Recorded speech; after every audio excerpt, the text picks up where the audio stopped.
استحوذ علیہم الشیطان، شیطان نے ان بدبختوں کے اوپر اپنا غلبہ پیدا کر لیا ہے۔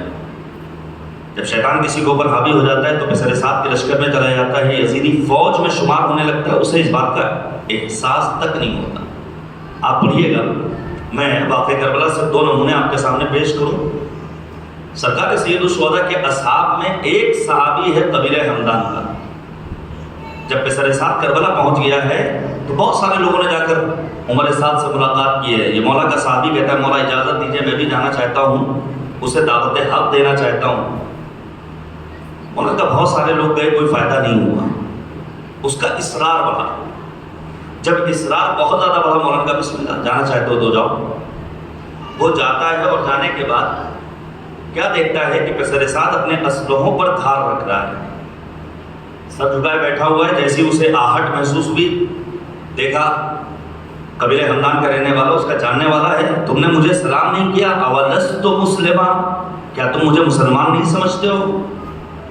اس موقع پر مولا کے صحابی نے فقط ایک جملہ کہا تھا، ھذا ماء الفرات، یہ دریائے فرات کا موجے پارتا ہوا پانی، تشربہ الکلاب والخنازیر، کتے پی رہے ہیں، نجس جانور پی رہے ہیں، لیکن اطفال حسینی خیام حسینی میں صدائے العطش بلند کر رہے ہیں، پھر بھی تم اپنے آپ کو مسلمان سمجھتے ہو۔ واپس آ گیا۔ امام نے پوچھا کیا ہوا؟ کہا وہ کہتا ہے کہ میں نے حکومت ریل سے سودا کر لیا ہے اور ہم حسین کو قتل کرنے کے در پہ ہیں۔ یا پھر قرہ ابن قیس حنظلی جناب حبیب خیمے کے باہر بیٹھے ہوئے ہیں، اس کو آتا ہوا دیکھتے ہیں، مجھے امام حسین سے ملاقات کرنی ہے۔ حبیب ابن مظاہر نے کہا اپنا اسلحہ رکھو، جاؤ مولا سے ملاقات کرو۔ وہ جاتا ہے، ملاقات کر کے واپس آتا ہے۔ حبیب کہتے ہیں جب یہاں تک آ گئے ہو تو دوبارہ ادھر جانے کی ضرورت نہیں ہے۔ وہ کہتا ہے میں جاؤں پیغام پہنچا کر واپس آتا ہوں، لیکن چونکہ شیطان نے اپنے دامن فریب میں گرفتار کر لیا تھا، لہذا جب واپس گیا ہے تو دوبارہ اس کو آنا نصیب نہیں ہوا ہے۔ ہمیں تلاش کرنا ہوگا کہ ہماری دین کی جڑیں مضبوط ہے یا نہیں، ہمارا عقیدہ توحید مضبوط ہے یا نہیں، ہم نے واقعی میں خدا کی معرفت، خدا کی محبت، خدا کی اطاعت اپنے اندر اپنے وجود میں پیدا کی ہے کہ نہیں کی ہے۔ کیا کیا علامتیں ہیں خدا فراموشی کی؟ قرآن سے ہماری وابستگی کتنی ہے؟ اگر قرآن مجید کے تئیں ہماری سستی ہے تو سمجھ جانا چاہیے کہیں نہ کہیں ہم یاد خدا سے غافل ہیں۔ اگر عبادت کے تئیں ہمارے یہاں سستی ہے، نماز کے لیے ہمارے یہاں سستی ہے، تو سمجھ جانا چاہیے کہ یاد خدا سے ہمارے یہاں غفلت پائی جاتی ہے۔ میں امام حسین علیہ السلام کے خطبے کا فراز آپ کے سامنے پیش کروں جو سید الشہداء نے بطن العقبہ نامی جگہ پر مکے اور عراق کے درمیان ارشاد فرمایا ہے، توجہ کیجیے گا۔ مولا فرماتے ہیں من لحق بی استشہد، جو مجھ سے ملحق ہوگا وہ جام شہادت نوش کرے گا۔ ومن تخلف عنی لم یبلغ مبلغ الفتح، اور اگر کوئی مجھ تک نہیں آتا ہے تو وہ کامیابی و کامرانی حاصل نہیں کر سکتا ہے۔ وہ یہ امام بتا رہے ہیں اگر کوئی ہم تک آتا بھی ہے تب بھی اسے جام شہادت نوش کرنا ہے۔ یہ دونوں غیب کی خبریں ہیں جو امام علی مقام دے رہے ہیں۔ اب آپ پڑھیے گا تاریخ میں مثلا جناب ام سلمہ کیا فرماتی ہیں۔ ام سلمہ کا یہی کہنا ہے بیٹا حسین کربلا مت جاؤ، تمہارے نانا نے مجھے خبر دی تھی کہ میدان کربلا میں عرض بابل پر میرا لال حسین قتل کیا جائے گا۔ یا پھر ایک شخص ہے جس کا نام ہے امرا بنت عبد الرحمن، انہوں نے امام حسین کو خط لکھا ہے، انی سمعت عائشہ حدثتنی عن رسول اللہ ان الحسین یقتل بارض یقال لها کربلا، میں نے ام المؤمنین عائشہ سے سنا ہے، جناب عائشہ نے پیغمبر خاتم سے بیان کیا ہے کہ پیغمبر کا یہ فرمان تھا کہ میرا لال حسین ایک ایسی سرزمین پر مارا جائے گا جس کا نام کربلا ہے۔ ان سب کے جواب میں امام حسین نے یہی کہا تھا ہم کربلا جائیں نہ جائیں، انجام ہمارا شہادت، یہ ہمیں مار کے ہی دم لیں گے، ہمیں کربلا جانا ہے۔ اور پھر امام علی مقام نے سورہ مبارکہ ہود کی آیت نمبر 56 کی تلاوت کی۔ میں گزارش کروں گا ایک مرتبہ جا کر کے آپ سورہ ہود کی آیت نمبر 56 کو پڑھیے گا، جہاں پروردگار کا اعلان ہے انی توکلت علی اللہ، میرا مرکز سے توکل و اعتماد ذات خداوند سبحان ہے۔ موجودہ دور میں جو ملک کی صورتحال ہے، ایسے میں جہاں اپنی عقل اور اپنے ہوش کو ہمیں ٹھکانے لگانا ہے، وہیں اپنے توکل و اعتماد کا مرکز ذات خداوند سبحان کو قرار دینا ہے تاکہ دشمن اپنے ناپاک عزائم میں کامیاب نہ ہونے پائے۔ اس کے بعد خداوند کریم کا یہ فرمان ہے ما من دابۃ الا هو آخذ بناصیتها ان ربی علی صراط مستقیم۔ روح زمین کا کوئی ایسا جاندار نہیں ہے جس کی پیشانی پر خداوند کریم کی گرفت نہ ہو۔ دنیا کی ہر مخلوق خداوند سبحان کی گرفت میں ہے، اور پھر پروردگار کہتا ہے میرا رب سیدھے راستے پر ہے۔ جس طرح جناب ہود نے اپنی قوم کے سامنے اپنے توکل و اعتماد کا مرکز ذات خداوند سبحان کو قرار دیا تھا، اور پھر اپنے مد مقابل آنے والوں کو احساس ناتوانی دلایا تھا، اسی طرح امام حسین نے سورہ ہود کی آیت نمبر 56 کی تلاوت کر کے بتایا کہ ہمارے توکل و اعتماد کا مرکز ہمارا خدا ہے، اور تم یاد رکھو تم کتنے ہی بڑے لشکر کو لے کر کیوں نہ آ جاؤ، تمہارے اندر ناتوانی ہے، تمہارے اندر کمزوری ہے۔ پھر امام عالی مقام نے سورہ ہود کی آیت نمبر 56 کی تلاوت کرنے کے بعد 3 نفرین کی ہے۔ یہ خود ایک موضوع ہے، کبھی اللہ توفیق دے تو بیان کروں کہ آیا امام معصوم کسی پر لعنت کر سکتا ہے؟ یہ ایک موضوع ہے، اور پھر پیغمبر خاتم سے لے کر امام عسکری تک دیکھنا ہوگا کن معصومین نے کن ادوار میں کن کن لوگوں پر لعنت کی ہے۔ مثلا پیغمبر اعظم نے لعنت کی ہے، جہاں پیغمبر فرماتے ہیں اذا ظہرت البدع فی امتی فلیظہر العالم علما ومن لم یفعل ذلک فعلیہ لعنت اللہ۔ جہاں بدعتیں سر چڑھ کر بولنے لگے ہیں، جہاں نئی نئی چیزیں دین کے نام پر شروع ہو جائیں، جہاں دین سازی کا کارخانہ شروع ہو جائے، تو ایسے موقع پر عالم کی ذمہ داری ہے کہ عوام کو حقائق سے آگاہ کرے، اور اگر کوئی عالم ایسا نہیں کرتا ہے تو نبی آدم فرماتے ہیں ایسے عالم پر اللہ کی لعنت۔ گویا پیغمبر نے لعنت کی، امام حسین کی لعنتیں آپ کے سامنے پیش کرنے جا رہا ہوں، حتیٰ امام باقر، امام صادق، امام کاظم، ہر معصوم کی زندگی میں آپ کو مل جائے گا کہ ان لوگوں نے اور ان معصومین علیہ السلام نے لوگوں پر لعنتیں کی۔ امام نے جو 3 نفرین کی ہے، پہلی لعنت اللہم احبس عنہم قطر السماء، خدایا میری پہلی لعنت ہے میرے مد مقابل آنے والوں کے لیے کہ ان سے باران رحمت کو روک لے، آسمان سے پانی نہ برسے۔ فَبَعَثَ عَلَيْهِمْ سِنِينَ كَسِنِينِ یوسف، جیسے جناب یوسف کے دور میں 7 سال قحط کے آئے تھے، ویسی قحطی کا دور آ جائے۔ فَسَلِّطْ عَلَيْهِمْ غُلَامٌ ثَقِيفٌ یُسْقِيهِمْ كَأْسًا مُصَفَّرًا، ان کے اوپر ایک ایسے غلام کو مسلط، ایک ایسے جوان کو مسلط کر دے جو ان کے سروں کا انبار لگا دے۔ آپ پڑھیے گا یہ جوان کون ہے جس کی پیشین گوئی امام علی مقام نے اپنی اس نفری میں کی ہے، اس کا نام ہے حجاج ابن یوسف ثقفی۔ پڑھیے تو آپ تاریخ کو، اس نے 11,000 افراد کو صرف بصرے میں قتل کیا، 11,000 افراد، اور اس دن کا نام قرار دیا یوم الزاویہ۔ سروں کو ایک جگہ پر رکھا ہے، اور اس جگہ کا نام قرار پایا تھا تل الجمع، جمجمہ کہتے ہیں کھوپڑی کو۔ سوچیے آپ 11,000 افراد کو بصرے میں قتل کر دیا گیا، 11,000 سر لوگوں کے ایک جگہ پر اکٹھا ہیں، کتنا بڑا ایک ٹیلا بن گیا ہوگا۔ یہ امام حسین علیہ السلام کی بددعا تھی، جس کے نتیجے میں یہ خود آپس میں گرفتار ہوئے ہیں، آپس میں ان کے یہاں انتشار پیدا ہوا ہے۔ یہ وہی بصرہ ہے جہاں کے رؤسائے خمسہ کے نام امام حسین نے خط لکھا تھا۔ احنف نے کیا جواب دیا تھا؟ آپ صبر کیجئے، اللہ کارساز ہے، اللہ مشکل کو آسان کر دے گا۔ منذر ابن جارود نے امام حسین کی جانب سے خط لانے والے سلیمان کو کہاں بھیجا تھا؟ ابن زیاد کے پاس۔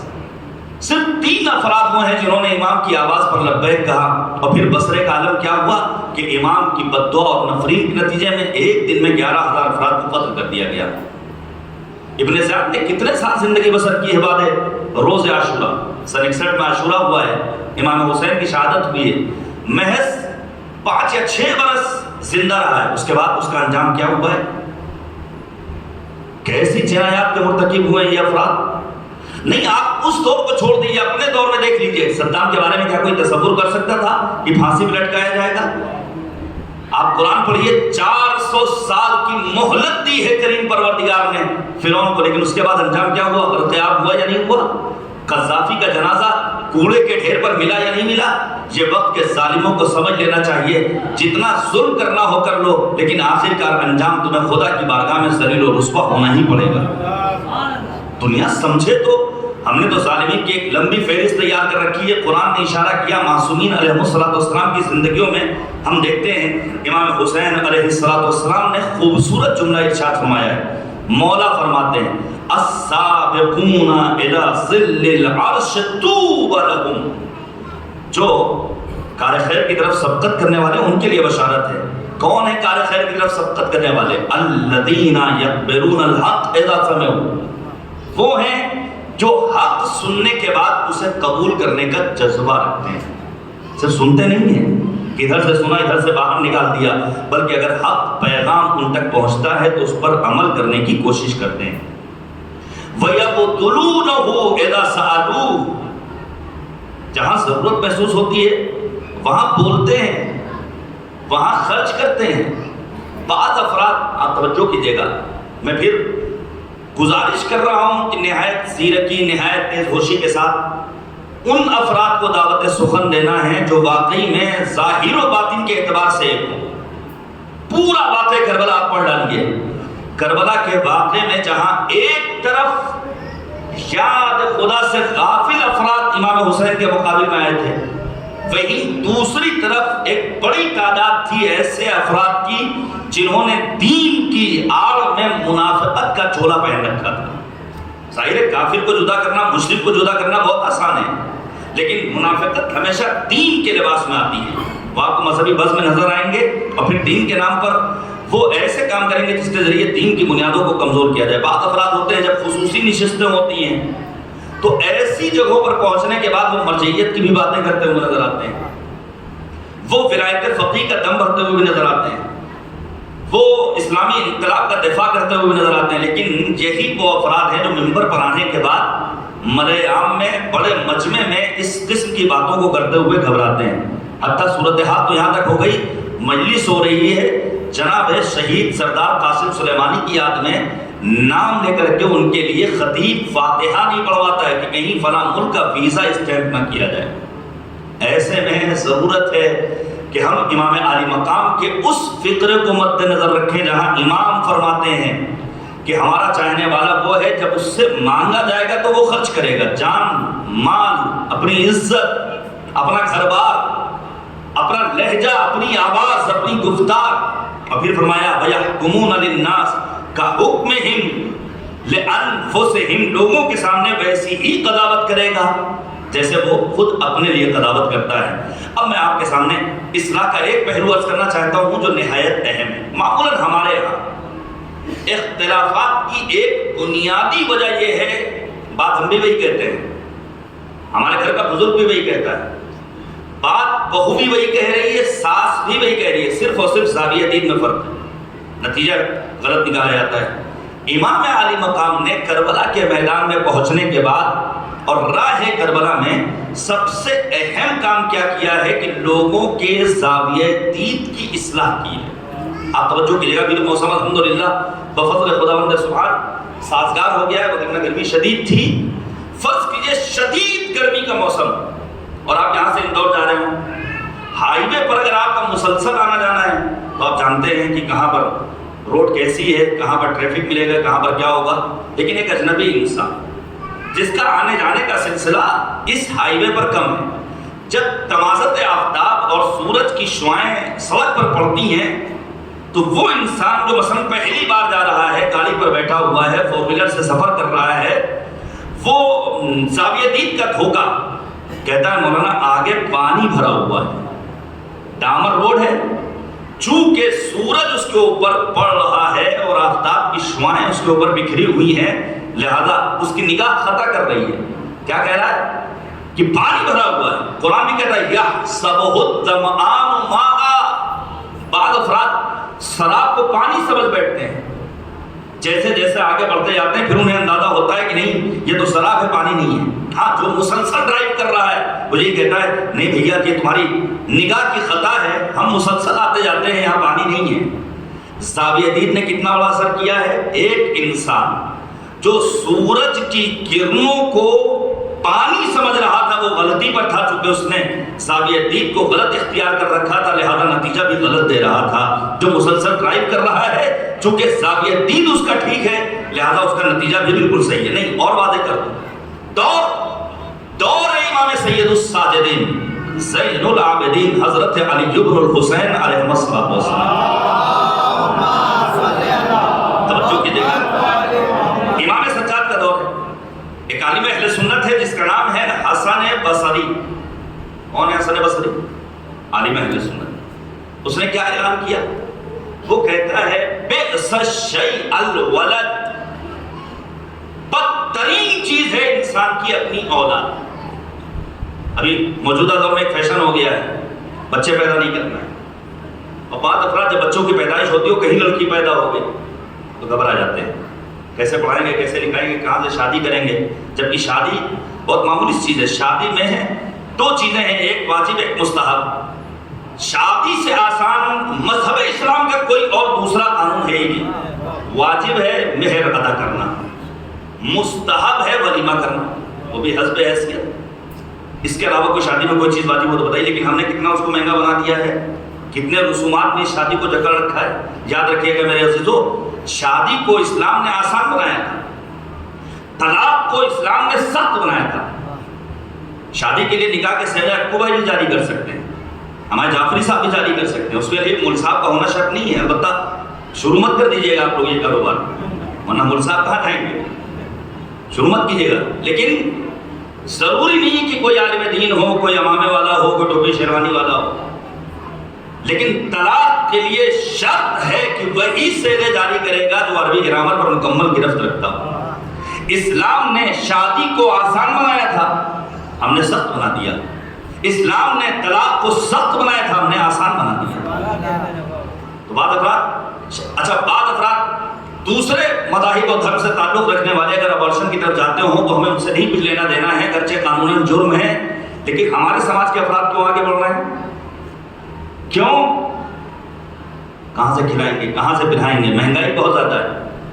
قرآن کہتا ہے لا تقتلوا اولادکم خشیۃ املاق نحن نرزقهم وإیاکم، خبردار اپنے بچوں کو فقر و تنگدستی کے ڈر سے قتل مت کرنا، ہم تمہارے بچوں کے رزق کا انتظام پہلے کرتے ہیں، تمہارے رزق کا انتظام بعد میں کرتے ہیں۔ ساتھ خدا پہ بھروسہ تو رکھو۔ حسن بصری کیا کہہ رہا؟ بئس الشیء الولد، بدترین چیز ہے انسان کی اپنی اولاد۔ ان عاشا کدنی، اگر وہ زندہ رہے تو انسان کو محنت کرنی پڑتی ہے۔ آج کمسین ہے تو اس کے تقاضے اپنے کچھ اور ہیں، بڑا ہوگا تو اس کے تقاضے کچھ اور ہو جائیں گے، جوان ہو جائے گا تو اس کے تقاضے کچھ اور ہو جائیں گے۔ پھر وہ کہتا ہے ان مات حدنی، اگر یہی اولاد انسان کی مر جائے تو افسردگی کا سبب قرار پائے گا۔ دونوں صورتوں میں اولاد اچھی چیز نہیں ہے۔ خبر پہنچی ہے امام سجاد تک، جانے قربان، باب مدینۃ العلم سے تعلق رکھنے والی ہستیوں کو ہمارا سلام۔ زاویہ دید، ایک طرف حسن بصری ہے جو اپنے زاویہ دید کے نتیجے میں اولاد کو غلط نتیجے کے طور پر پیش کر رہا ہے، دوسری طرف امام سجاد ہے۔ مولا فرماتے نعم الشیء الولد، بہترین چیز انسان کی اپنی اولاد ہے۔ اگر زندہ رہے تو ماں باپ کے لیے قوت بازو قرار پائے گا۔ اگر ماں باپ اس دنیا میں اپنے بچوں کی جوانی کو دیکھیں اور اولاد صالح ہو تو نیکنامی کا ذریعہ قرار پائے گا۔ پھر مولا فرماتے ہیں کہ اگر ایک انسان کی اولاد دنیا سے رخصت ہو جائے تو یہی اولاد کل روز قیامت ذخیرہ آخرت اور باعث شفاعت قرار پائے گا۔ دو الگ الگ زاویہ دید ہیں اور جس کے نتیجے میں دو الگ الگ نتیجے پیش کیے ہیں۔ حسن بصری کہتا ہے بدترین چیز انسان کی اپنی اولاد، امام سجاد فرماتے ہیں بہترین چیز انسان کی اپنی اولاد۔ یا اس کے برخلاف بعض افراد وہ ہیں جو شہادت کو ہلاکت کا نام دیتے ہیں، لیکن جن کا نظریہ اور جن کا زاویہ دید قرآنی ہو وہ شہادت کو سعادت سمجھتے ہیں۔ شہادت کے لیے ہم خدا کی بارگاہ میں دعا کرتے ہیں، شہادت سعادت ہے، قرآن بھی کہتا ہے وَلَا تَقُولُوا لَمَن يُقْتَلْ فِي سَبِيلِ اللَّهِ اموات، خبردار کو مردہ مت کہنا جو راہ خدا میں شہید ہو جائے۔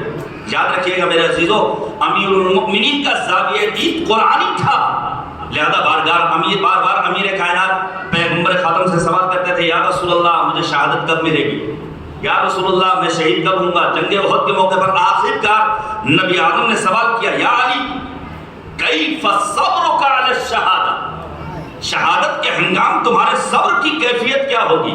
جانیں قربان، امیر المؤمنین کا زاویہ دید قرآنی، مولا فرماتے ہیں لیسا ھذا من مواطن الصبر، اللہ کے رسول شہادت کے ہنگام صبر نہیں کیا جاتا، بل من مواطن الشکر، بلکہ شکر پروردگار بجا لایا جاتا۔ زاویہ دید آپ نے دیکھا، ایک انسان ہے جو شہادت کو ہلاکت سمجھتا ہے، لیکن جس کا زاویہ دید قرآنی ہے وہ شہادت کو سعادت سمجھتا ہے، امیر کائنات امیر المؤمنین کی طرح، شہید قاسم سلیمان اور دیگر شہداء کی طرح۔ اور آگے بڑھیے، بعض افراد وہ ہیں کہ جو ولایت فقیہ کو، کل میں نے اشارہ کیا تھا، کہتے ہیں ولایت فقیہ کیا ہے، لوگ الجھے ہوئے ہیں۔ جانا قربان، واقعی میں شہید سردار قاسم سلیمانی علیہ الرحمہ نے باتوں کو ہم جیسے جوانوں کے لیے بالکل واضح کر دیا۔ سردار قاسم سلیمانی کہتے ہیں کہ ہمارا سلام ہو معمار انقلاب امام خمینی پر، جنہوں نے برسوں سے کتابوں کے اندر درمیان چھپے ہوئے ولایت فقیہ کے کانسیپٹ کو دنیا کے سامنے لا کر پیش کر دیا۔ ایک وہ انسان جو ایک عالم کو، جو ایک فقیہ کو، جو ایک مجتہد کو، جو ایک عالم دورہ کو دنیاوی عالم جیسا سمجھتا ہے، تو وہ ایسے انسان کی ولایت فقیہ کو تسلیم نہیں کرتا ہے۔ جبکہ ایک وہ انسان جو یہ سمجھتا ہے کہ اس کا رابطہ ہے در اہل بیت سے، اس کے یہاں علم ہے، اس کے یہاں فقاہت ہے، اس کے یہاں مرجعیت ہے، تو ایسا انسان پھر اسی عالم کو ولایت فقیہ کا نام دیتا ہے۔ علم انسان کو ممتاز بنا دیتا ہے، علم سویا ہوا احساس جگا دیتا ہے، علم معبود حقیقی کا بتا دیتا ہے، علم انسان کو فرشتوں سے بڑھا دیتا ہے۔ جوتیاں پہنے ہوئے علم جہاں آئے گا، اس جگہ سر بھی ملک رکھے تو جل جائے گا۔ علم ظالم کی حمایت کبھی کرتا ہی نہیں۔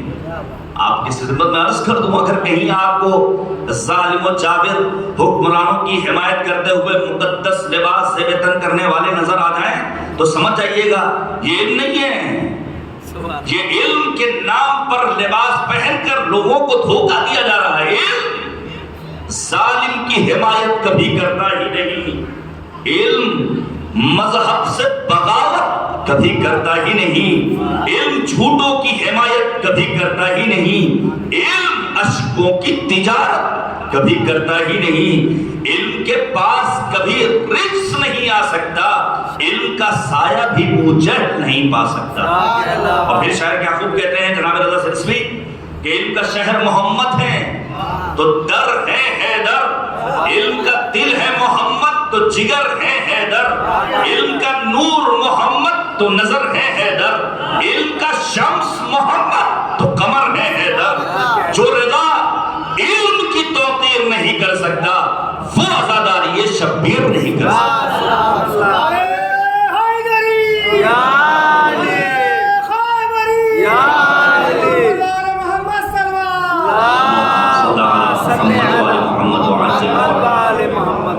فقیہ کو لوگ تسلیم نہیں کرتے ہیں، ان سے بڑا کوئی عزادار نہیں ہے۔ کیسی کیسی جسارتیں لوگ کر دیتے ہیں بس اوقات، جبکہ ہم نے دیکھا ہے کہ اگر آج کربلا کو قینور بنی ہوئی ہے، یہ مرجعیت، یہ نظام مرجعیت، یہ نظام اجتہاد، یہ نظام ولایت فقیہ، یہ رہبر معظم انقلاب کے فتوے نے دنیا کو کچھ بدرگاہ کر دیا کہ آخر کیا کیا جائے کہ کیسے ہم ان روزوں پر اپنا تسلط پیدا کر لیں۔ شیطان کا زاویہ دید کیا تھا؟ شیطان یہی تو کہتا تھا کہ آدم کو مٹی سے پیدا کیا گیا ہے، مٹی ظلمانی ہے، آگ نورانی ہے، مٹی سرد ہوتی ہے، آگ گرم، میں کیسے کر لوں، میں اعلیٰ ہوں۔ غرور کا ارتکاب کیا، نتیجہ کیا ہوا؟ آدم کے سجدے سے انکار کیا، پروردگار نے اپنی بزم سے اسے باہر نکال دیا اور ہمیشہ کے لیے سقوط کی منزلوں میں پہنچ گیا۔ ایک واقعہ آپ کے سامنے پیش کروں، یاد کیجئے گا، سن 6 ہجری نبی خاتم نے ایک صلح کی ہے جس کا نام ہے صلح حدیبیہ. توجہ کیجیے گا، پیغمبر 1400 افراد کے ساتھ نکلے ہیں عمرہ کرنے کے لیے، لیکن مشرکین آ کر کے مانے قرار پائے، رکاوٹ بن گئے. نہیں، اس سال آپ کو عمرہ نہیں کرنا ہے، اگر عمرہ کرنا ہے تو آئندہ برس آئیے گا. آپس میں ان کا ایگریمنٹ ہو گیا، مسلمان واپس آئے اور مسلمانوں نے آنے کے بعد کہنا شروع کیا بئس الفتح، بئس الفتح، بئس الفتح، بدترین کامیابی جو آج ہم نے حاصل کی ہے. ایک زاویہ دید کیا ہے کہ آنے کے بعد یہ مسلمان کیا کہہ رہے ہیں؟ بدترین کامیابی ہے. لیکن پیغمبر خاتم کا زاویہ دید الہی تھا، انسانی تھا. پیغمبر فرماتے ہیں نعم الفتح، یہ بہترین کامیابی ہے جو آج ہم نے حاصل کی ہے. کیونکہ آج تک یہ مشرک مکتب اسلام کو کوئی مذہب کا درجہ نہیں دیتے تھے، آج بیٹھ کر کے ایگریمنٹ پر سائن کر کے انہوں نے ثابت کر دیا کہ اسلام بھی کسی دھرم کا نام. صلوات بھیجیے گا بر محمد ہوا. ایک مثال اور دے دوں تاکہ زاویہ دید آپ کو سمجھ میں آ جائے. قارون کتنی بڑی دولت کمانے کی کبھی پڑھیا قرآن مجید میں. بسا اوقات لوگ قارون کی دولت کو دیکھتے تھے تو آرزو کرتے تھے کاش ہمارے پاس بھی اتنی دولت ہوتی. کتنے اونٹوں پر اس کا سرمایہ سوار ہوتا تھا. بعض افراد لوگوں کی زیادہ دولت کو دیکھ کر کے مرعوب ہو جاتے ہیں، سوچتے ہیں کہ بہت بڑا مالدار انسان ہے. البتہ اللہ کبھی کبھی کم میں ہی ایسی برکت قرار دیتا ہے کہ انسان ہمیشہ کہتا ہے خدا تیرا شکر نہیں مانوں تو ہمارے اس کم کو ہمارے لیے کیوں کر باعث سے برکت بنا دیتا ہے. اور یہ مفصل الگ سے ٹاپک ہے جس پر گفتگو کی ضرورت ہے، آپ توجہ کیجیے گا. قارون کا زاویہ دید کیا ہے؟ کہتا ہے انما اوتیتہ علی العلم، یہ جو کچھ میرے پاس سرمایہ ہے یہ میرا اپنا ہے، یہ میری اپنی محنت ہے. ایک قارون ہے جو اپنی دولت کو اپنے زاویہ دید سے اپنی ملکیت سمجھ رہا ہے. اس کے برخلاف جناب سلیمان کتنی عظیم مملکت کے مالک ہیں. کبھی نہیں جناب سلیمان نے کہا یہ میرا اپنا سرمایہ ہے، یہ میری اپنی ملکیت ہے، بلکہ سلیمان پیغمبر نے ہمیشہ کہا ھذا من فضل ربی، یہ اللہ کے فضل و کرم سے ہمارے پاس اللہ کی دی ہوئی نعمت ہے. البتہ بس اوقات آج کے دور میں ہم یہ دیکھتے ہیں انسان 2 نمبر کا پیسہ لاتا ہے. اور یہ حدیث معصوم ہے کہ ایک دور ایسا آئے گا جب رشوت کو تحفے اور ہدیے کا نام دیا جائے گا.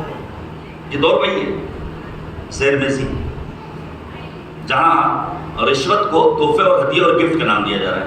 آپ انصاف سے بتائیے، فرض کیجئے کوئی انسان صبح سے لے کر شام تک محنت کرے، مشقت کرے، اور سر شام 4-500 روپے مزدوری کی لے کر آ رہا ہو، راستے میں گنڈے بدماش اس کو گھیر لیں اور اس کی جیب پر ڈاکہ ڈال دیں، اور پھر اس کے بعد اس مزدور کو جیب خالی کر کے کہتے تم اپنے گھر جاؤ، اور پھر یہی افراد مسجد میں صف اول میں نظر آئے سجدہ کرتے ہوئے خدایا تیرا شکر کہ تم نے میری روزی مجھ تک پہنچا دی.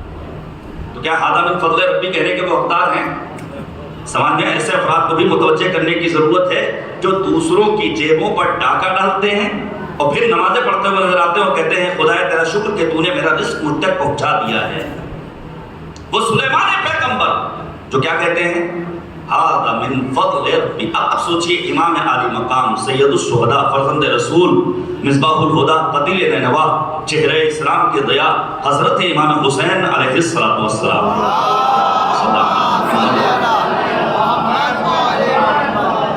امام عالی مقام کو توجہ کیجئے گا، امام حسین نے زاویہ دید کی اصلاح کی ہے. مولا کو کس نے مشورہ دیا؟ مولا کربلا مت جائیے، بار بار آپ کے سامنے نام لیا جاتا ہے. ابو بکر ابن عبد الرحمن مخزومی مدینے کے فقہائے 7 میں شمار ہوتے ہیں. لوگ آتے تھے مسائل دریافت کرتے تھے. امام حسین اور خانوادہ عصمت سے اچھا رابطہ ہے، اہل بیت کے چاہنے والے، کربلا مت جائیے. ابو سعید خدری 13 برس کی عمر میں پیغمبر خاتم کے پاس ان کے والد بزرگوار لے کر آئے ہیں کہ جنگ میں شرکت کرنی، نبی نے واپس کر دیا، ابھی عمر کم ہے. البتہ بعد کی جنگوں میں امیر المؤمنین کے ساتھ جنگ میں شریک رہے ہیں. حدیث غدیر کے راویوں میں سر فہرست نام نظر آتا ہے جناب ابو سعید خدری کا. مولا کربلا مت جائیے، صحرا اور بیابان کا رخ کر لیجیے. بشر ابن غالب ہیں، ابو عبداللہ ابن عمر ہیں، عبداللہ ابن مطیع ہیں، عبداللہ ابن زبیر ہیں، عبداللہ ابن جعفر ہیں، ام المؤمنین ام سلمہ ہیں، محمد حنفیہ ہیں. سب کیا کہہ رہے ہیں؟ مولا کربلا مت جائیے. شہید کر دیا جائیے گا. تھوڑا تھوڑا اگر آپ ذرا آگے آ جائیں تو میں آپ کا شکر گزار ہوں گا. ایک صلوات بھیجیے گا بر محمد و آل محمد. اچھا ایک اس سے بہتر صلوات بھیجیے گا بر محمد و آل محمد. صلی محمد و ہر ایک مشورہ دے رہا ہے مولا کربلا مت جائیے. گویا مولا کو معاذ اللہ موت سے ڈرا رہا ہے. میں خطبہ آپ کے سامنے پیش کروں گا جس خطبے کو امام علی مقام نے ارشاد فرمایا اور تاریخ طبری میں بھی یہ خطبہ ہے جہاں امام نے 4 مطالب بیان کیے ہیں اور ان 4 پوائنٹس کے ضمن میں اپنے زاویہ دید کو لوگوں کے سامنے پیش کر دیا ہے. امام کیا فرماتے ہیں؟ ایھا الناس خط الموت علی ولد آدم مخط القلادہ علی جید الفتاة. ایک طرف لوگ مولا سے کہہ رہے ہیں مولا کربلا مت جائیے، مار ڈالے جائیے گا، ہلاک کر دیے جائیے گا، شہید کر دیے جائیے گا. آپ نے دیکھا آپ کے بابا کے ساتھ ان کا رویہ کیا تھا، آپ کے بھیا امام حسن کے ساتھ لوگوں نے کیا سلوک کیا. مولا نے سب سے پہلے مرحلے میں اپنے زاویہ دید کو، اپنے نظریے کو اس خطبے کے ضمن میں پیش کیا. مولا فرماتے ہیں اے لوگو، موت فرزندان آدم کے گلے میں پڑنے والے ہار کی طرح زینت عطا کرنے والی شے ہے. ایک خاتون کو جو چیز سب سے زیادہ عزیز ہوتی ہے اس کا اپنا زیور ہے. شوہر اپنی زوجہ کے لیے گولڈ کا کوئی ایک ہار خرید لے، بھائی بہن کے لیے لے لے، باپ اپنی بیٹی کے لیے لے لے، ظاہر گھر کا ماحول خوشنما ہو جاتا ہے. امام حسین نے اس موقع پر جب لوگ موت سے ڈرا رہے تھے، امام نے فرمایا کہ موت فرزندان آدم کے لیے گلے میں پڑنے والے ہار کے مانند ہے. جس طرح ایک جوان خاتون کے گلے میں پڑنے والا زیور اسے زینت عطا کرتا ہے، اسی طرح انسان کے لیے موت ہے جو اسے عروج عطا کرتی ہے. لیکن ہمارے موت کو لے کر کتنی طرح کی توہماتی باتیں ہیں، خرافاتی باتیں ہیں. ابھی کسی کا انتقال ہو جائے تو ہر جگہ کی اپنی الگ الگ رسمیں. پڑھیے گا آپ قرآن مجید کو، 1400-1500 آیات ہیں قرآن مجید میں موت کے سلسلے میں. یاد ہے کہ مالک سورہ انبیاء میں کہتا ہے وَمَا جَعَلْنَا لِبَشَرٍ مِّن قَبْلِكَ الْخُلْدَ أَفَإِن مِتَّ فَهُمُ الْخَالِدُونَ. اے پیغمبر، ہم نے آپ کو بھی ابدی حیات کا مالک نہیں بنایا، آپ کو بھی مالک کی بارگاہ میں پلٹ کر جانا ہے. اور پھر مالک کہتا ہے كُلُّ نَفْسٍ ذَائِقَةُ الْمَوْتِ، ہر نفس کو موت کا مزہ چکھنا ہے. نہ جانے کہاں کہاں پروردگار نے موت کا تذکرہ قرآن مجید میں کیا. موت، عذاب، آخرت، قیامت، جنت، جہنم، دوزخ، سوال جواب، حساب کتاب، یہ سارے شاید ہی قرآن مجید کا کوئی صفحہ ایسا ہو جہاں پروردگار نے موت کا تذکرہ نہ کیا. لیکن اس کے باوجود انسان ڈرتا ہے تو موت سے. ایک روایت پیش کروں آپ کے سامنے. روایت کہتی ہے نبی خاتم پیغمبر اعظم حضرت محمد مصطفیٰ صلی اللہ علیہ وآلہ وسلم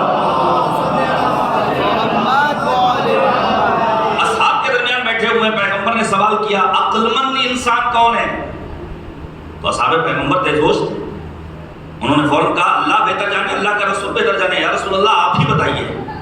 پیغمبر نے فرمایا وہ ہے عقل مند انسان جو اپنی موت کو زیادہ یاد کرنے والا ہو. موت یاد کرنے کا مطلب یہ نہیں کہ انسان بلا سبب خدا کی بارگاہ میں دعا کرے خدا موت دے دے، خدا موت دے دے. توجہ کیجیے گا، میں روایت پیش کروں گا آپ کے سامنے. پہلے تو ایک روایت سن لیجیے.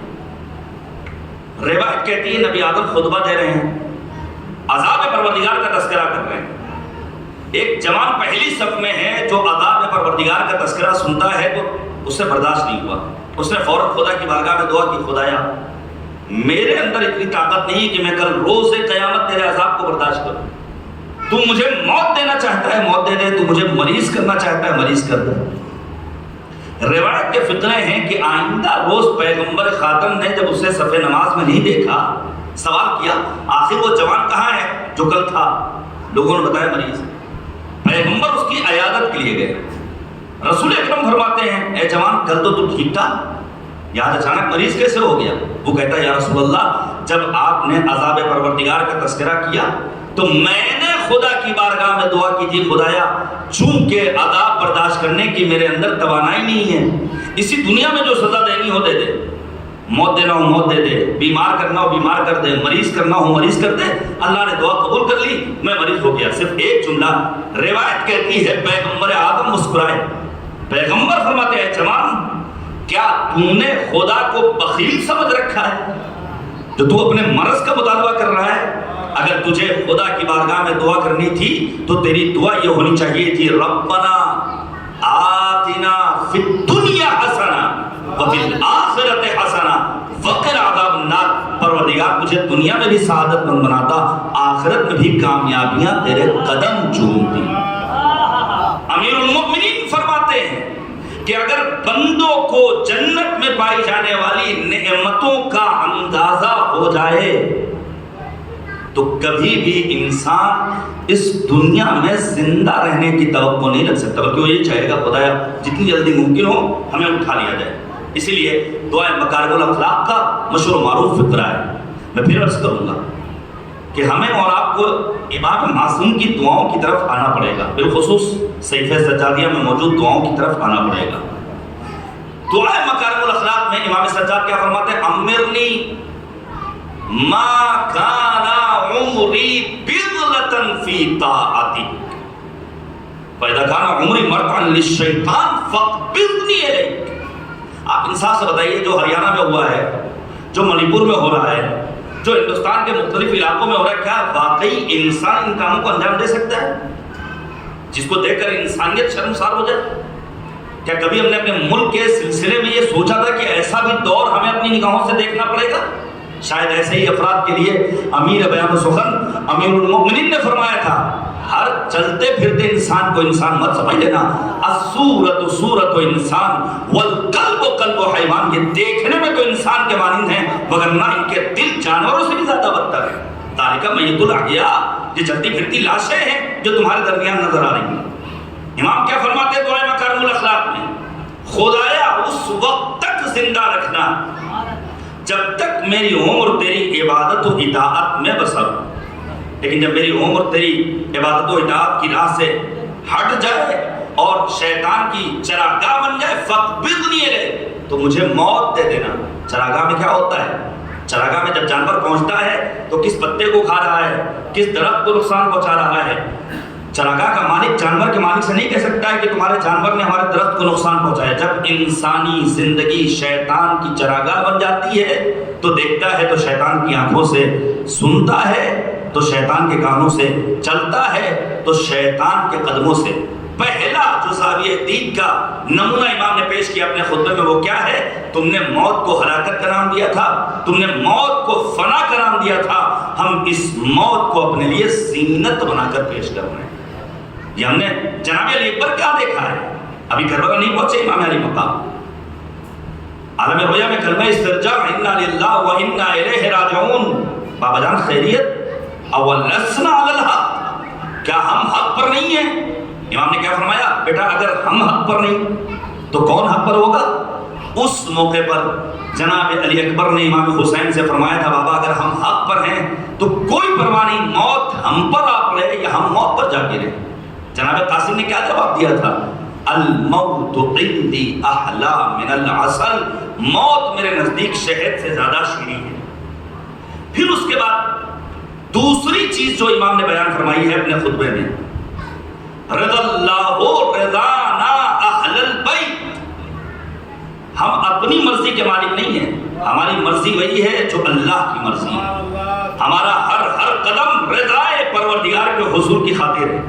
یاد رکھیے گا قرآن مجید میں متعدد مقامات پر ایک فقرہ آیا ہے جہاں مالک کہتا ہے لا تزر وازرۃ وزر اخری، ظاہر ہے انسان پھر وہاں ہوگا، خود اس کے اپنے نام اعمال ہوگا، انسان کے خود اپنے اعمال ہوں گے، خدا کی بارگاہ میں اس سے باز پرس ہوگی۔ کسی جنگ میں مال غنیمت تقسیم ہوا، لکھا ہے علماء نے ایک شخص کو اونٹ ملا، جا کر اس نے کسی سے کہا کہ یہ اونٹ مجھے دے دو اور میں تمہارے گناہوں کو خرید لوں گا۔ یہ ابھی بھی ہو رہا ہے، تم فلاں کام کر دو اور تمہارے جتنے گناہ ہیں وہ ہمارے ذمہ، پیسہ دے دو فلاں دے دو۔ روایت کہتی ہے کہ اس نے یہ سوچ کر کے کہ ہمارے گناہ اس کے ذمہ چلے جائیں گے، چلو اپنا اونٹ ہم اس کے سپرد کر دیتے ہیں۔ جب بات نبی آدم تک پہنچی ہے تو اسی موقع پر قرآن مجید کی آیت کریمہ نازل ہوئی، لا تزر وازرۃ وزر اخری، یہاں کوئی کسی دوسرے کی برائی لے کر اللہ تک نہیں پہنچے گا، ہر انسان کا اپنا نام اعمال ہوگا، اس کی اپنی زندگی ہوگی۔ اب آپ سوچئے، رضا اللہ رضانا اہل البیت، اہل بیت کی مرضی وہی ہے جو اللہ کی مرضی ہے۔ تاریخ کو پڑھیے گا، تاریخ میں ہمیں چند ایک نمونے نظر آئے۔ امیر المومنین حالت رکوع میں زکوٰۃ دیتے ہیں، آیت نازل ہو جاتی ہے، انما ولیکم اللہ ورسولہ والذین آمنوا الذین یقیمون الصلاۃ ویؤتون الزکاۃ وہم راکعون۔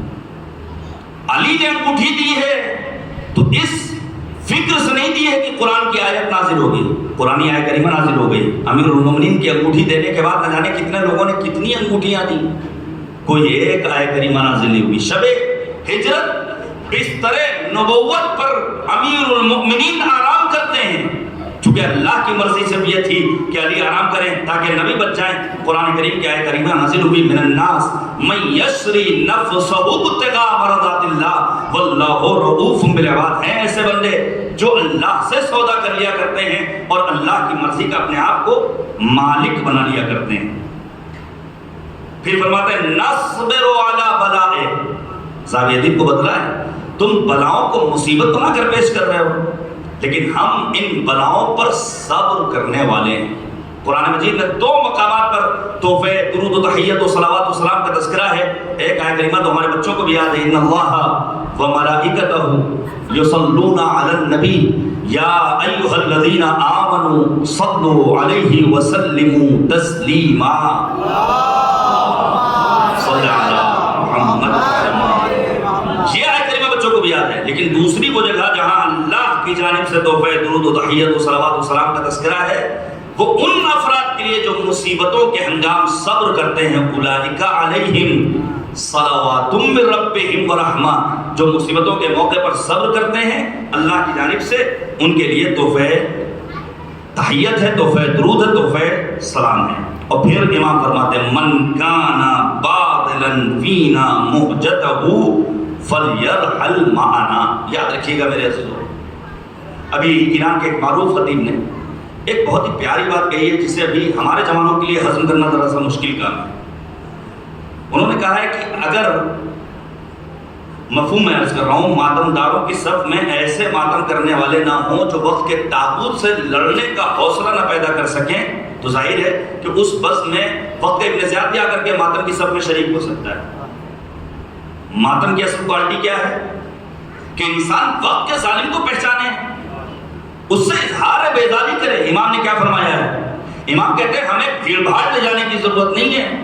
یہ جو ہمارے بسا اوقات لوگ خوش ہو جاتے ہیں، ہماری مجلس میں اتنی بڑی تعداد میں لوگ شریک ہوئے، اتنے نعرے لگے، امام علی مقام فرماتے ہیں من کان باطلا فینا مہجتہ فلیرحل معنا۔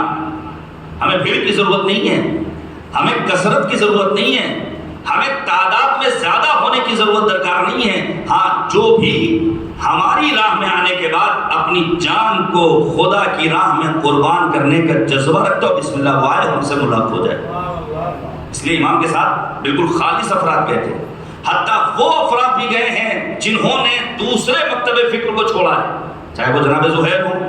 آپ زہیر کے بارے میں پڑھیے گا تو زہیر کے ذات کا نام ہے، کہتے ہیں ما ایاک اخاطب انکا انت البہیمہ۔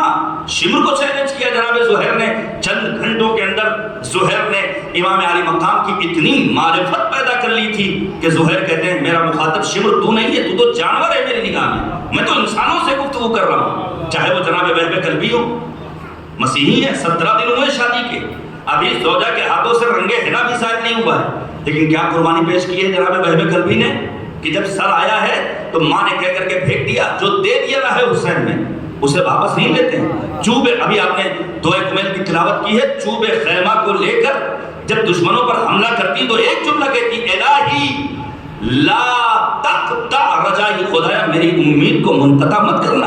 امام علی مقام پیچھے سے کہتے ہیں اے مادر وہب، خدا تیری امیدوں کو منقطع کرنے والا نہیں ہے۔ دعائے کمیل کے سن میں ہم اور آپ کیا خدا سے دعا مانگتے ہیں؟ اللہم اغفر لی الذنوب التی تغیر النعم، اللہم اغفر لی الذنوب التی تنزل النقم، اللہم اغفر لی الذنوب التی تحبس الدعا۔ انہی فطرات میں ایک فطرہ کیا ہے اللہم اغفر لی الذنوب التی تقطع الرجا، خدایا ہمارے ان گناہوں کو معاف کر دے جو ہماری امیدوں کو منقطع کرنے والے ہیں۔ رب کریم کی بارگاہ میں دعا کرتے ہیں، خدایا شب جمعہ ہے، ہمیں واقعہ کربلا سے ملنے والے دروس کو سننے سمجھنے اور پڑھنے کی توفیق عطا فرما۔ معبودین مجالس میں جو بانی مجالس ہیں، جو حاضرین مجالس ہیں، ان سب کے توفیقات خیر میں اضافہ فرما۔ میں پھر عرض کروں گا، یہ 5 مجالس جو اصلاح امت کے موضوع پر تھی، اصلاح گفتار، اصلاح رفتار، اصلاح خانوادہ، اصلاح معاشرہ، اصلاح زاویہ دید، یہ جو الگ الگ موضوعات پر گفتگو کی ہے، ہر کس کو انسان تصور نہ کرے کہ کل سے بھوپال کا ماحول بالکل تبدیل ہو جائے گا، نہیں، نہ یہ توقع کی جا سکتی نہ یہ ممکن ہے۔ ہاں، جس حد تک ممکن ہو، اگر فرض کیجئے ایک جوان جس کی ابھی شادی نہیں ہوئی ہے، اس کے سامنے ہم کہیں بھیا خانوادے میں اگر مسئلہ ہے تو اس کو ایسے حل کیا جا سکتا ہے، گھرانے میں پائی جانے والی بیماریوں کو ایسے صحیح کیا جا سکتا ہے، جس کی شادی نہیں ہوئی وہ کہے مولانا اس کا ہم سے کوئی ربط نہیں ہے، کیونکہ ہماری تو شادی ہی نہیں ہوئی، ہم کیا جانے بیوی کا مزہ کیا ہوتا ہے، ساس بہو میں لڑائی کیا ہوتی ہے، بیوی کا فیور کرنا ہے، ماں کا فیور کرنا ہے۔ ٹھیک ہے، آپ کی شادی نہیں ہوئی، گھر گھرانے سے متعلق باتیں اگر آپ سے ریلیٹ نہیں کر رہی ہیں تو آپ کو تلاش کرنا ہوگا کہ آپ کے اندر گفتار میں کوئی مشکل تو نہیں ہے، آپ کے کردار میں کوئی مشکل تو نہیں ہے، آپ جس سماج میں زندگی بسر کر رہے ہیں اس میں کوئی مشکل تو نہیں ہے۔ لہذا جوانوں کی ذمہ داری ہے کہ سب سے پہلے وہ اپنے اطراف میں، اپنے وجود میں پائی جانے والی بیماریوں کو تلاش کریں اور پھر اس بیماری کو دور کرنے کے لیے اصلاح کی منزلوں کو طے کریں، تاکہ اب وہ وقت ختم ہو سکے اور امام کے ظہور کی راہیں پیدا ہو سکیں اور ہم سب امام حجت سرکار ولی عصر حضرت صاحب الزمان اجل اللہ تعالیٰ فرجہ شریف کا دیدار کر سکیں انشاءاللہ۔ امام کا ظہور ہو، ہم سب امام کے اعوان و انصار میں شمار فرمائیں، کربلا معلیٰ کی زیارت ہمارے نصیب میں پروردگار لکھے۔ ایک اور صلوات دیجیے گا بر محمد و آل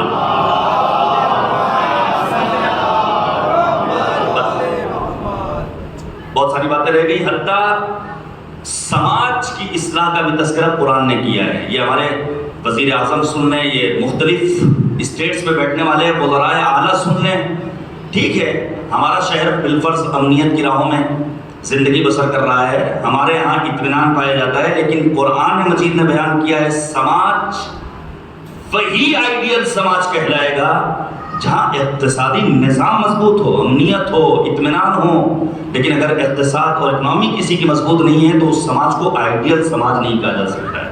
یہ باتیں رہ گئی، پھر کبھی اللہ توفیق دے گا تو آپ کے سامنے عرض کروں گا۔ آئیے اپنے دلوں کو روانہ کیا جائے سرزمین کربلا کی جانب۔ شب جمعہ ہے، شب زیارت امام حسین میں پیش کروں آپ کے سامنے جناب زینب کبریٰ جب مدینے سے نکل رہی ہیں، سوچے کیا چہو حشم، عباس، علی اکبر، قاسم، بنی ہاشم کے جوان، خود سرکار سید الشہداء، لیکن یہی زینب بعد شہادت حسین بے کسی کا عالم کیا ہے؟ سنیں گے آپ؟ جان قربان علی کی شیر دل بیٹی زینب اولیاء مقام پر، زینب نے کسی ایک مرحلے میں اپنے لال قول و محمد پر ماتم نہیں کیا ہے۔ ہاں، زینب کا عالم یہ ہے کہ جب جناب عبداللہ ابن جعفر آئے ہیں اور مولا امام حسین سے گزارش کرتے ہیں مولا کربلا مت جائیے، حالات اچھے نہیں ہیں، مولا کہتے ہیں نہیں مجھے کربلا جانا ہوگا، اور پھر جناب عبداللہ جناب زینب کی محمل تک پہنچے ہیں، زینب نے محمل سے سر کو باہر نکالا ہے اور ایک جملہ کہا ہے، عبداللہ آپ میرے شوہر ہیں، اگر مجھے اپنے ساتھ لے چلنے کے لیے آپ اصرار کیجیے گا میں چلنے کو تیار ہوں، لیکن یاد رکھیے گا میں ماں جائے حسین کے بغیر زندہ نہیں رہ سکتی۔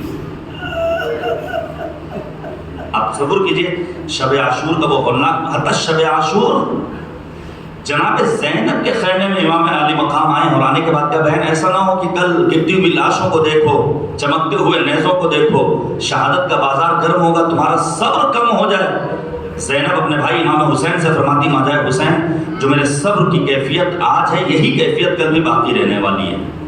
شب عاشور جناب زینب ساری ماؤں کی طرح اپنے بچوں کو تیار کر رہی ہیں، یہاں تک کہ امام علی مقام کو طلب کیا ہے۔ علماء نے بیان کیا زینب کہتی ہیں کہ آج حیدر کرار کے لال سے جعفر طیار کی بہو کا ایک مطالبہ ہے کہ کل میدان کارزار میں میرے بچوں کو جانے کی اجازت دیجیے گا۔ سوچئے ماموں اور بھانجے کا جو رشتہ میر انیس نے پیش کیا، پڑھیے تو مرسنوں کو۔ جناب اون و محمد میدان کارزار کی طرف گئے ہیں، لیکن 3 شب روز کے بھوکے پیاسے کب تک جنگ کرتے، کب تک جنگ کرتے؟ گرے ہیں۔ امام حسین اور جناب عباس دونوں میدان کربلا میں پہنچے، ایک کے جنازے کو امام علی مقام نے لیا ہے، دوسرے کے جنازے کو جناب عباس نے لیا ہے۔ خیمے تک پہنچے ہیں، بیویوں میں کوہرام مچا ہے، زینب نظر نہیں آتی ہیں۔ ہاں جب تلاش کیا گیا تو کیا دیکھا؟ زینب نے اپنے سر نیاز کو معبود کی بارگاہ میں جھکا رکھا ہے، خدایا ہماری اس قربانی کو اپنی بارگاہ میں قبول فرما۔ جب سروں کو تقسیم کیا گیا اور ہر بیوی نے سروں کو لے لیا ہے تو 2 ننھے سر، کوئی ان کو لینے والا نہیں تھا۔ کسی نے شام میں کہا تھا کیا ان کی ماں زندہ نہیں ہے؟ زینب نے کہا نہیں، ماں زندہ ہے، میں ہی وہ بد نصیب ماں ہوں، لیکن میں اپنے ماجائے حسین پر گریہ کرنا چاہتی ہوں۔ اجرکم اللہ، خدا کوئی غم نہ دے سوائے غم اہل بیت طاہرین علیہم السلام کے۔ زینب نے ساری مصیبتوں کو گلے لگایا، راہ کوفہ سے راہ شام تک، راہ شام سے راہ کربلا اور راہ کربلا سے راہ مدینہ تک زینب نے مسلسل گریہ کیا ہے تو آقا حسین پر، یہاں تک کہ بس آخری جملے ہیں، جناب زینب جب مدینے پہنچتی ہیں نانا کے مزار پر، آنے کے بعد کہتی نانا نواسی نواسے کی سنانی لے کر آئی ہے۔ اہل مدینہ گریہ کر رہے ہیں، نانا کربلا میں آپ کا نواسا مارا گیا، 3 شب روز کا بھوکا پیاسا بھائی حسین قتل کر ڈالا گیا۔ اور پھر روایت کہتی ہے جناب زینب نے جب دیکھا اہل مدینہ میں شور گریہ بلند ہے تو زینب نے ایک جملہ کہا، نانا اگر اغیار کا مجمع نہ ہوتا تو آستینوں کو پلٹ دیتی، پھر دکھاتی مجھے کتنے کوڑے مارے گئے۔ جناب زینب گریہ کر رہی ہیں، ماجائے حسین کا ماتم کر رہی ہیں۔ زینب نے اب تک اون و محمد پر گریہ نہیں کیا ہے۔ ہاں علماء نے لکھا ہے یہی زینب جب اپنے گھر میں پہنچتی ہیں اور حجرے میں ننھے بستروں کو دیکھتی ہیں، چھوٹے چھوٹے مسلوں کو دیکھتی ہیں تو زینب سے برداشت نہیں ہوتا، اور محمد کو یاد کر کے گریہ کرتی۔ جناب زینب عبداللہ نے بڑھ کر سوال کیا، شہزادی خیریت تو؟ اب زینب نے ماجرا بیان کیا، اے عبداللہ کربلا میں اون و محمد مارے گئے۔ لکھا ہے علماء نے جناب عبداللہ سے برداشت نہیں ہوا، بے ہوش ہو کر گر گیا۔ میں کہوں گا عبداللہ آج فقط خبر شہادت سنی تو آپ سے برداشت نہ ہوا، ذرا سوچئے میدان کربلا میں زینب اپنی نگاہوں سے تمام مناظر دیکھتی رہی اور بھائی کی شہادت کے بعد مدینے کا رخ کر کے آواز دیتی رہی، یا جدہ صلی علیک ملیک السماء وہذا حسین المرمل بالتوا۔ نانا آپ پر تو ملائکہ سماوات نے نماز پڑھی، یہ میرا ماجایا حسین جو خاک و خون میں غلطہ پڑا ہوا ہے۔ وَسَيَعْلَمُ الَّذِينَ ظَلَمُوا أَيَّ مُنقَلَبٍ يَنقَلِبُونَ إِنَّا لِلَّهِ وَإِنَّا إِلَيْهِ رَاجِعُونَ رَضًا بِقَضَائِهِ وَتَسْلِيمًا لِأَمْرِهِ إِلَٰهِ لَا مَعْبُودَ سِوَاهُ إِلَٰهِ بِحَقِّ الزَّهْرَاءِ وَأَبِيهَا وَبَعْلِهَا وَبَنِيهَا وَسِرِّ الْمُسْتَوْدَعِ فِيهَا بِعَدَدِ مَا أَحَاطَ بِهِ عِلْمُهُ۔ خدایا ہماری اس عبادت کو قبول فرما، معبود ہمارے امام کو ہم سے راضی و خوشنود فرما۔ اے کریم پروردگار واسطہ ہے محمد اور آل محمد